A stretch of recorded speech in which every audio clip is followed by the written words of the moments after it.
Hi welcome to another video. Yes, ఈరోజు మీరు చూస్తుంది తిరుపతిలో ఉన్న A to Z exotic park అనమాట. సో బేసిక్గా చాలా రోజుల నుంచి అనుకుంటూ ఉన్నాము వెళ్దాము అని చెప్పేసి. ఎందుకంటే అక్కడ స్నేక్ ఉంటుంది అనేసరికి కొంచెం మనకి యాంగ్జైటీ ఎక్కువ కాబట్టి సో మొత్తానికి ఈసారి వెళ్ళడం కుదిరింది, వెళ్ళామన్నమాట. అంటే చెప్పుకోదగ్గ అంత పార్క్ అయితే కాదు, బట్ పిల్లలకి ఏంటంటే కొన్ని లైక్ బర్డ్స్ అయితే సూపర్ ఉందన్నమాట. అంటే మాకు ఇవన్నీ కూడా పైన వాలుతూ చాలా ఎగ్జైటింగ్గా అనిపించింది. అంతకు మించి ఇంకేది స్పెషల్ అయితే ఏం లేదు అక్కడ.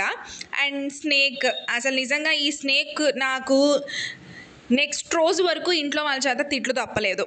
ఎందుకు బాబు మెడలో వేపించావు అని చెప్పేసి. అంటే వాడేదో కొంచెం ఏమంటారు పడ్డాడు. సో పోన్లే అని చెప్పేసి నాకైతే టచ్ చేయడానికి కూడా ధైర్యం చాలేదు. వాడు ధైర్యంగా వేసుకున్నాడు. బట్ అయినప్పటికీ వెంటనే ఫోటో వాట్సాప్ ఫ్యామిలీ గ్రూప్లో పెట్టేసరికి మామూలుగా తిట్టలేదనమాట, ఓ రేంజ్లో తిట్టేశారు. సరేలే రెండోసారి ఇంకెట్టాటి పనులు చేయకూడదు అని చెప్పి కాస్త బుద్ధి వచ్చింది. మీ పిల్లలు కూడా ఇంతేనా?